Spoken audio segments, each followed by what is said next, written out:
Navegando por internet y buscando nuevos temas e ideas me topé con una historia bastante peculiar. Como ya deben saber, décadas atrás las condiciones de vida eran bastante precarias, por decirlo de alguna forma. Era una sociedad bastante cruda. Esto se reflejaba en todos los aspectos de la misma y en la justicia, como no, encontrábamos medidas extremas para establecer cómo se debe pagar un delito.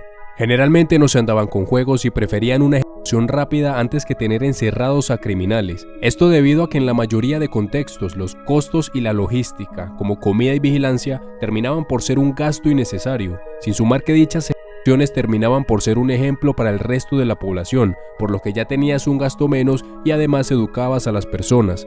Una forma de llevar a cabo esto era mediante el conocido paredón, la forma popular en la que se conoció a la ejecución por fusilamiento. Simple y llanamente, consistía en ponerte de espaldas a una pared, por eso se le llamaba así, y un pelotón de soldados procedía a dispararte. Esta práctica era común principalmente con prisioneros de guerra o delitos relacionados a política, aunque bueno, en esta época eran raros los delitos que no terminaran por enviarte al cielo a modo de justicia, debido a la creencia de mejor enviarlos al otro mundo que tenerlos presos.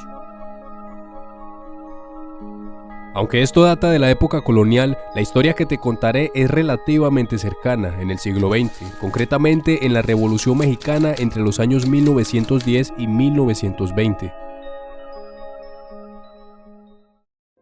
Como protagonista tenemos a Wenceslao Moguel Herrera, nacido en Mérida, Yucatán, alrededor de 1890, una época marcada por el conflicto y, como les mencioné, el inicio de la Revolución Mexicana en 1910. Para contextualizar, debido a tensiones entre hacendados y rebeldes en varias ciudades, el gobierno central envió al general Salvador Alvarado para evitar cualquier tipo de rebelión en la región. Las fuerzas insurgentes en Yucatán estaban lideradas por Abel Ortiz Argumedo, cuyo ejército contaba con tan solo un aproximado de 4.000 soldados con pocas armas ni experiencia militar, mientras el ejército federal al mando de Alvarado triplicaba en número a los rebeldes y disponía de artillería pesada, otorgando una gran superioridad contra los rebeldes.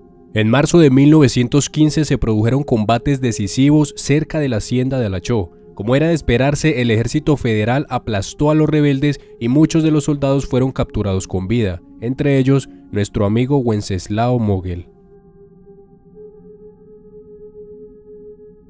Tras ser capturado junto a un aproximado de 100 compañeros, todos fueron sometidos a un juicio rápido y condenados a la pena máxima. La mitad de ellos a la horca y la otra, donde estaba Wenceslao, fueron sentenciados al paredón. Esto se estima ocurrió un 19 de marzo a las 5 de la madrugada. Durante la ejecución, Wenceslao recibió entre 8 y 9 disparos en el cuerpo, y para asegurarse, también se le propinó un tiro de gracia en la cabeza. Evidentemente nadie puede imaginar que alguien pueda sobrevivir a eso, así que los cuerpos fueron amontonados y abandonados en el lugar por el ejército federal para después irse al norte del estado y continuar con su campaña militar. Aquí es donde sucede lo imposible. De alguna forma, de esos 8 o 9 disparos, absolutamente ninguna bala le dio en un órgano vital o arteria principal. Y para terminar de incrementar el milagro, el tiro de gracia tan solo le atravesó la mejilla derecha y salió por debajo del ojo izquierdo sin causar daños significativos al cerebro. Es aquí donde la historia tiene dos versiones en cuanto a cómo salió de allí. En la primera lo logró por cuenta propia arrastrándose hasta la iglesia Santiago Apóstol, donde una mujer lo vio y pidió auxilio para que fuera atendido por los médicos. Y la otra versión es que fue encontrado inconsciente en el montón de cuerpos y llevado con un médico, siendo la primera versión aceptada dado el testimonio del propio Wenceslao. El caso aquí es que Wenceslao había sido la primer y única persona en sobrevivir a un fusilamiento. Estuvo cerca de un mes escondido de las fuerzas del orden en el poblado de Campeche, donde se sometió a una cirugía para que le extrajeran las balas del cuerpo y se repuso de las heridas. Posteriormente salió del lugar y poco se supo de su paradero en México.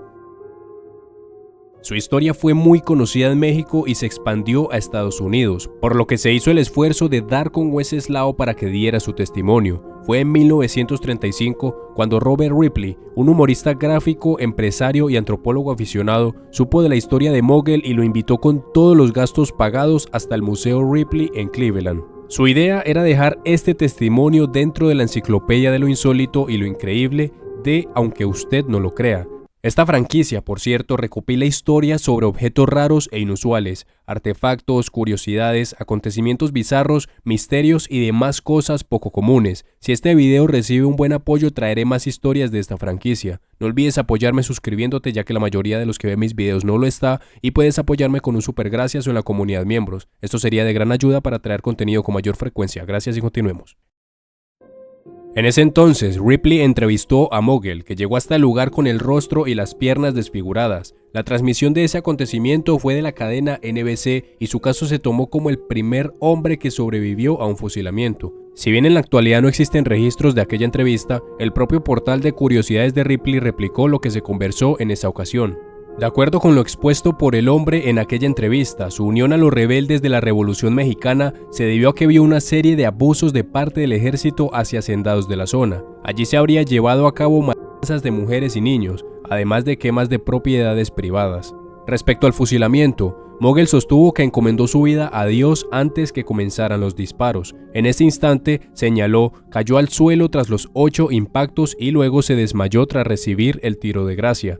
Posteriormente, Wenceslao reconoció que pensó que estaba en el infierno al ver tantos cuerpos junto a él, aunque luego de unos minutos se dio cuenta de que estaba vivo, aunque muy débil. Fue allí cuando tomó la decisión de arrastrarse hasta la choza de una anciana, quien le proporcionó ayuda, confirmando a medias la primera versión que les comenté. Si bien el último tiro no le quitó la vida, este destruyó toda su mandíbula, por lo que vivió el resto de su vida con el rostro desfigurado. Aquella fue la última vez que se supo sobre la existencia de Wenceslao Mogel, quien días después volvió hasta Yucatán a vivir hacendado en el campo. Aunque no existen datos del final de su vida, algunos sostienen que partió de este mundo en 1985. Cabe señalar que su historia y registros fotográficos aún son parte del Museo de Curiosidades de Ripley en Estados Unidos, siendo conocido hasta el día de hoy como el fusilado de Alachó.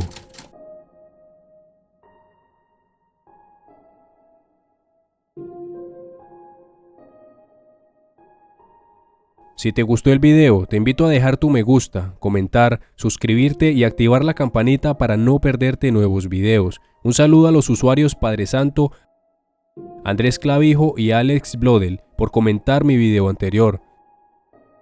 Si tienes alguna sugerencia o caso que te gustaría ver, te invito a compartirla. Sin más por decir, hasta la próxima.